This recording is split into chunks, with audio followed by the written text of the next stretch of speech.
Challenge karon sa mga health workers sa Marilog District Health Office nga maabot ang lagyong mga barangay sa Davao City.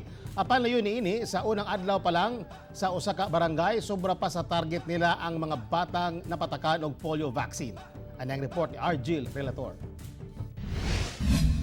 Sa Biyernes pauntang schedule sa immunization sa barangay kung asa nagpuyo si Mary Jane Galieto.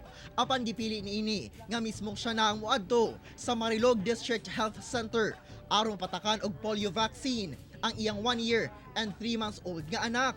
Para malikay sa cancer, polio. 5, sir. Samtang tumuunta nga magpa-immunize ni Rosie Ebok sa iyang 4 ka bulang baby. Apan sanglit mass immunization karon, polio vaccine sa ang gihatag sa iyang ikanapulo na nga anak.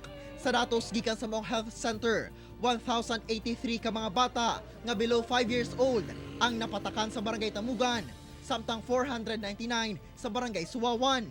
Bisan pa man nga dunay lagyong barangay, dunay master list ang barangay health workers aron masiguro nga 100% sa mga bata ang mapatakan. Naay kabayo, naay motor, bisag unsa na lang among source of transpo. Baktas ang uban. Doon na say personahe gikan mismo sa DOH nga mo'y nakamonitor sa mga lakaw sa mga personahe sa mga barangay alang sa immunization.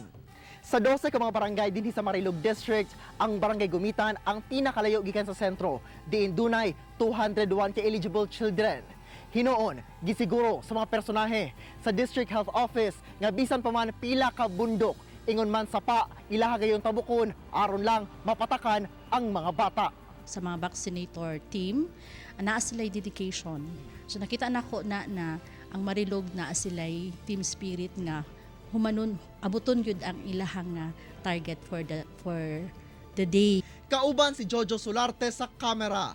Ako si Argil Relator para sa One Mindanao.